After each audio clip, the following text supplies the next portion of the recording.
Depreciation का depreciation का last part ध्यान से देखेंगे। लास्ट पार्ट डेप्रिसिएशन का ही, when provision for depreciation account is being maintained. दो मेथड्स होते हैं, दो तरीके होते हैं डेप्रिसिएशन को रिकॉर्ड करने के। चार्जिंग के स्ट्रेट लाइन मेथड WDV, वो है मेथड्स ऑफ चार्जिंग डेप्रिसिएशन। ये methods of recording depreciation. There are two methods of recording depreciation. एक जो हम अभी तक कर रहे थे, when provision for depreciation account is not maintained, तो बस क्या डेप्रिसिएशन की जर्नल एंट्री हो जाती थी, depreciation account debited to fixed asset. हर साल एसेट डेप्रिशिएट करता रहता था, फिर हम उसको बेच देते थे।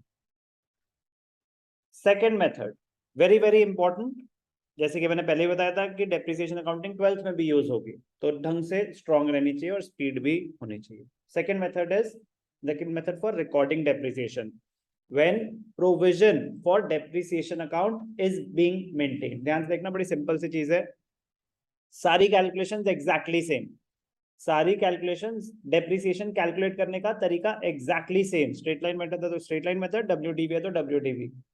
रिकॉर्ड करने का तरीका अलग। कह रहा है हर साल डेप्रिसिएशन कैलकुलेट तो होगी, हर साल डेप्रिसिएशन कैलकुलेट तो होगी, बट एसेट में से डिडक्ट नहीं होगी, एसेट में से डिडक्ट नहीं होगी। एक सेपरेट अकाउंट बनाएंगे, accumulated depreciation, also known as provision for depreciation. Depreciation उसमें अक्यूमुलेट होती जाएगी, होती जाएगी, होती जाएगी।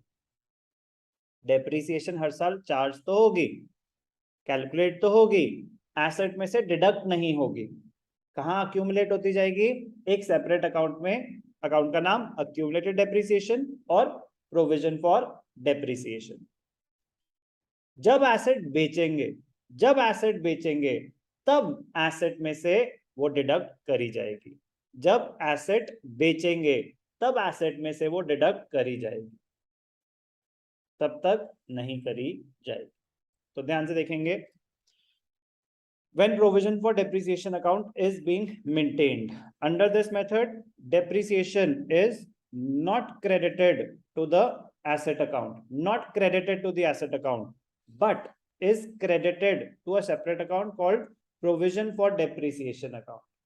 नॉर्मली क्या होता था, depreciation account debited to asset, asset को ही क्रेडिट कर दी जाती थी, एसेट अकाउंट में क्रेडिट साइड पे आता था बाय डेप्रिसिएशन। कह रहा है एसेट में से डिडक्ट नहीं होगी, एक सेपरेट अकाउंट बनेगा प्रोविजन फॉर डेप्रिसिएशन। तो जर्नल एंट्री क्या हो जाएगी अब, डेप्रिसिएशन अकाउंट डेबिटेड, डेप्रिसिएशन तो चार्ज होगी होगी, टू एसेट की जगह टू अक्यूमुलेटेड डेप्रिसिएशन और टू प्रोविजन फॉर डेप्रिसिएशन, ऐसे कैलकुलेट होती रहेगी। और फिर उसके बाद वो तो एक्सपेंस है तो प्रॉफिट एंड लॉस अकाउंट में तो जाएगी जाएगी, हर साल राइट ऑफ होती है प्रॉफिट एंड लॉस अकाउंट के थ्रू। बट डेप्रिसिएशन चार्ज करने की एंट्री क्या हो जाएगी, depreciation account debited to accumulated depreciation, और डेप्रिसिएशन अकाउंट डेबिटेड टू ज्यादा कॉमन क्या होता है, प्रोविजन फॉर डेप्रिसिएशन। तो ये तो गई डेप्रिसिएशन चार्ज करने की एंट्री। तो क्या सर एसेट, तो फिर अगर आपने एसेट खरीदा 10 लाख का और उसकी डेप्रिसिएशन थी 1 साल की 1 लाख, तो 1 साल के बाद एसेट 10 लाख का रहेगा, एक नया अकाउंट आ जाएगा प्रोविजन फॉर डेप्रिसिएशन 1 लाख।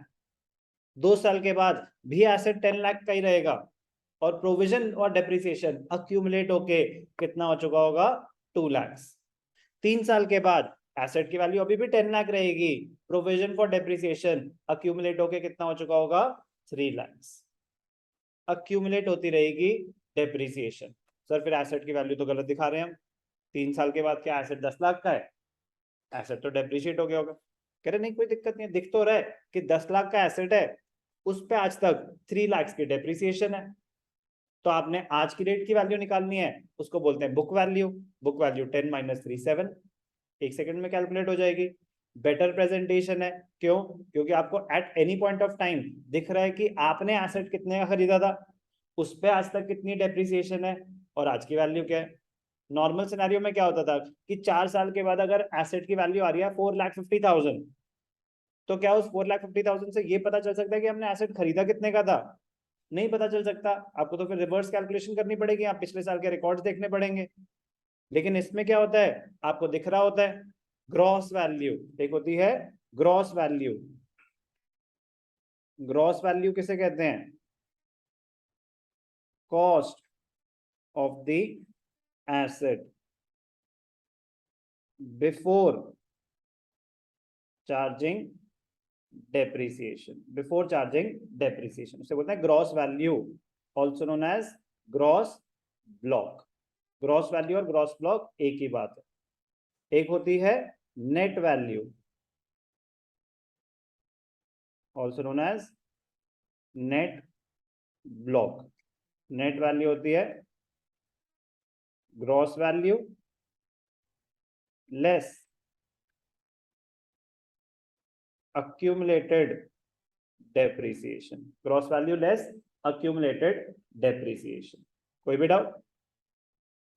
तो when provision for depreciation account is being maintained, depreciation will be charged every year, but it will not be credited to the asset account, it will be credited to provision for depreciation account। तो depreciation account debited to provision for depreciation account। कोई doubt? अब जब asset बेच रहे हैं, ज्यादा interesting बात तो क्या होगी? Very very important point. पहली एंट्री तो ये हो गई कि अब एसेट में से माइनस नहीं हो रहा। Most important point is at the time of sale, at the time of sale of an asset, जब एसेट बेचेंगे तो क्या होगा? एसेट तो कॉस्ट पे आ रहा है, तो depreciation charge till date, depreciation charge till the date of sale, till the date of sale will be credited, will be credited to the asset account। मतलब जो उस जब आप एसेट बेच रहे हो, अब एसेट तो ओरिजिनल कॉस्ट पे आ रहा है, अब जब आप बेच रहे हो तो उस पे आज तक जितनी भी डेप्रिसिएशन लग चुकी है अब ट्रांसफर कर दो एसेट अकाउंट में। अब एसेट में से रिड्यूस कर दो। तो 1-1 लाख करके करता मैं तो भी 3 साल के बाद 7 लाख वैल्यू आती। 3 साल के बाद बेच रहा हूँ, 3 लाख एक साथ ट्रांसफर कर दूं तो भी वैल्यू 7 लाख आएगी। Calculation of profit and loss same होगा, प्रेजेंटेशन अलग हो जाती है। This is a better presentation, this is a better presentation. कोई डाउट? तो एंट्री क्या होगी? Depreciation charge till date of sale will be credited to the asset account. Entry क्या हो जाएगी? ध्यान से देखेंगे।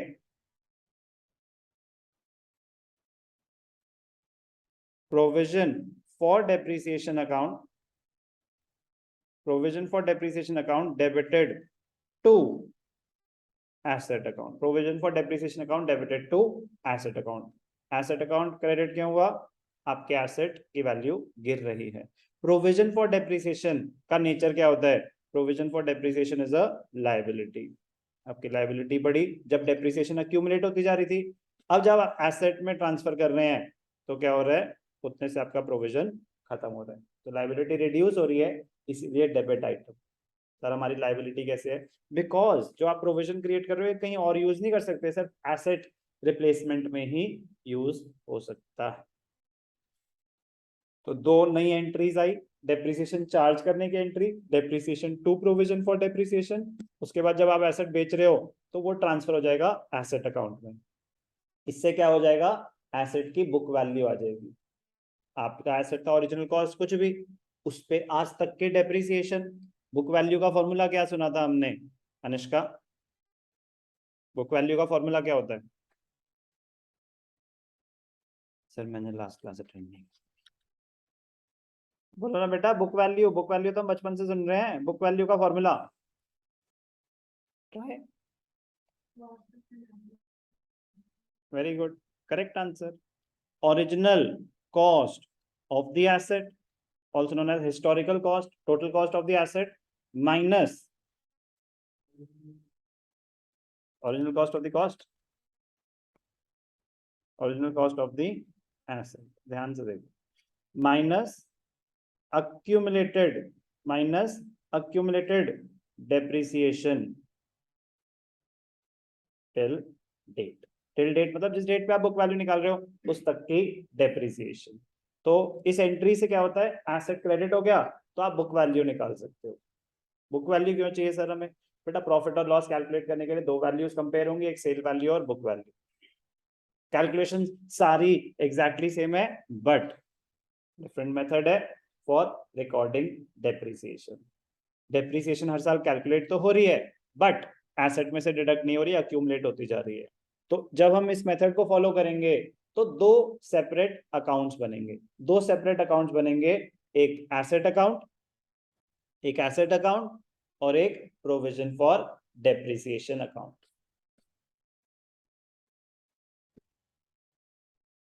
Under this method, two separate accounts are prepared. Under this method, two separate accounts are prepared. Number one, asset account. Asset account will be maintained at, it will be maintained at cost. It will be maintained at cost. और दूसरा provision for depreciation account.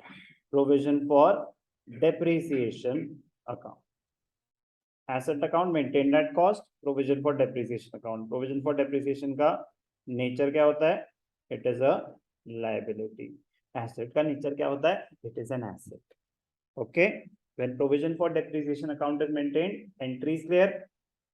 कोई doubt? अब मैं इसका आपको एक question करके दिखाऊंगा कि इस क्वेश्चन को अप्लाई कैसे करना है, कैसे दो अकाउंट्स बनेंगे, उसकी कैलकुलेशन कैसे होगी, ध्यान से देखिए।